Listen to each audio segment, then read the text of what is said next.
रोहित की रहस्यमयी मौत और नेहा की मानसिक स्थिति ने दिल्ली के उस घर और उसके आसपास के लोगों के दिलों में एक अनजान खौफ पैदा कर दिया था।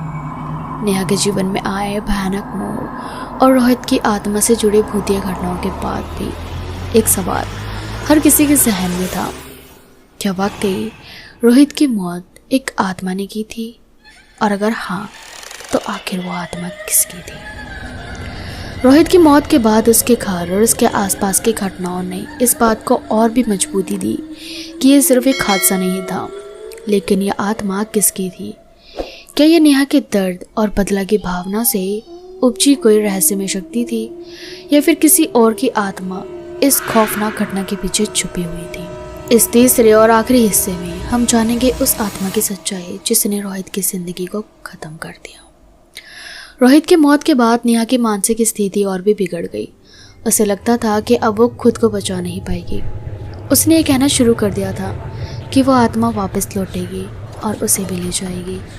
उसने कई बार लोगों को बताया कि वो मेरे पीछे हैं और वो मुझे नहीं छोड़ेगी। जब उसे पूछा गया कि वो आत्मा कौन थी, तो नेहा कभी कभी अजीब बातें करती। उसने एक बार कहा, वो कोई और नहीं बल्कि वही है जिसने मेरी ज़िंदगी को बर्बाद किया। वो मुझसे पहले भी किसी के साथ ऐसा कर चुकी है। नेहा के ये शब्द उन लोगों के लिए डरावने थे जो उसकी कहानी को समझने की कोशिश कर रहे थे। अब ये सवाल था कि नेहा किस आत्मा की बात कर रही थी। क्या ये सिर्फ उसकी टूटी हुई मानसिक स्थिति का नतीजा था, या उसके शब्द के पीछे कोई सच्चाई थी? नेहा के घर वालों ने, जो उसकी हालत को देखकर चिंतित थे, एक ओझा से संपर्क किया। ओझा का नाम पंडित शंकर नाथ था, जो वर्षों से भूत प्रेत और अलौकिक शक्तियों का निवारण करने के लिए जाने जाते थे। जब पंडित जी ने नेहा के घर और उसके बातें सुनी, तो उन्होंने कहा कि यहाँ कुछ बुरा जरूर हो रहा है और ये सब एक पुरानी आत्मा का खेल हो सकता है। उन्होंने कुछ रस्में की और नेहा से गहराई से बातें की। धीरे धीरे नेहा ने बताया कि जब वो छोटी थी, उसके एक रिश्तेदार, उसकी मौसी, भी एक ऐसे ही धोखे का शिकार हुई थी। मौसी का नाम था रितिका, और उसे भी एक प्रेमी ने प्रेम में धोखा देकर उसकी इज्जत से खिलवाड़ किया था। रितिका ने अपनी ज़िंदगी को ख़त्म कर लिया था क्योंकि वो बदनामी और धोखे का बोझ सहन नहीं कर पाई। नेहा बताती है कि उसकी मौसी ने मरने से पहले कसम खाई थी कि वो अपनी मौत का बदला लेगी। मरते वक्त उसने कहा था, मैं लौटूंगी और अपने साथ न्याय करूंगी।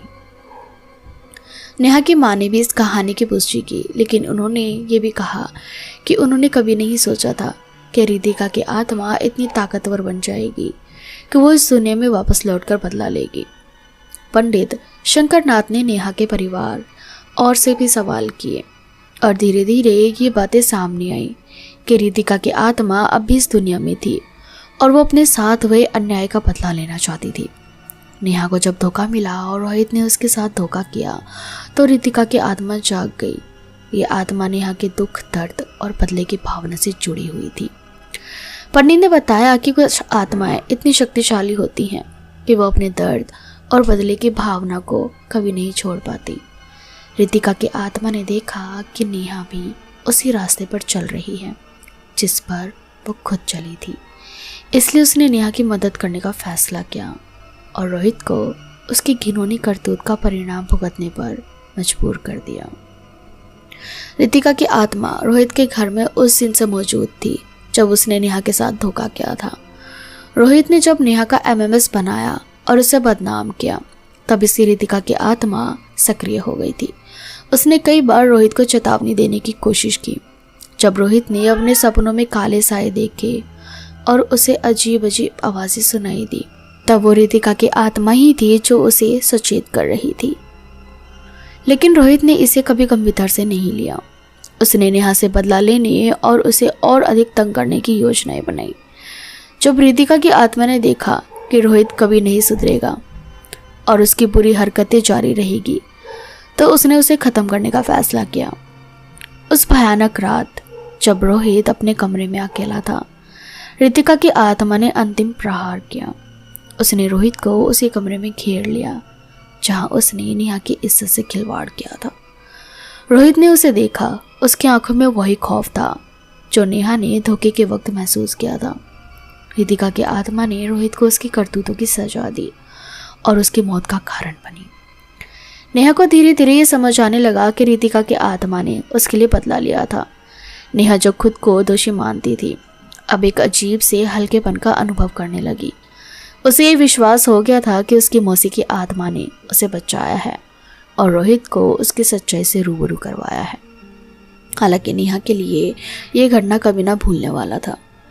वो जानती थी कि आत्माओं की दुनिया का खेल खतरनाक हो सकता है और ये सच्चाई विज्ञान और तर्क की सीमाओं से परे थी। पंडित शंकर नाथ ने नेहा के परिवार को ये सलाह दी कि वो जल्द से जल्द अपने घर में कुछ पवित्र रस्में करवाएं ताकि रितिका की आत्मा को शांति मिल सके और वो उस दुनिया से मुक्ति पा सके। नेहा के परिवार ने वैसा ही किया। लेकिन इस पूरी घटना ने नेहा और उसके परिवार के साथ साथ पूरे इलाके को ये सिखा दिया था कि कभी कभी अतीत में किए गए पापों का नतीजा हमारे सामने आ सकता है। रितिका की आत्मा का बदला एक चेतावनी थी।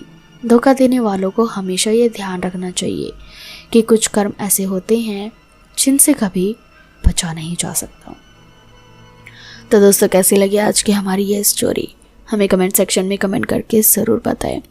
और अगर आपको ये स्टोरी अच्छी लगी तो वीडियो को लाइक और चैनल को सब्सक्राइब करना बिल्कुल भी ना भूलें, ताकि मैं आपके लिए और भी इसी तरह की हॉरर स्टोरीज लेकर आती रहूं।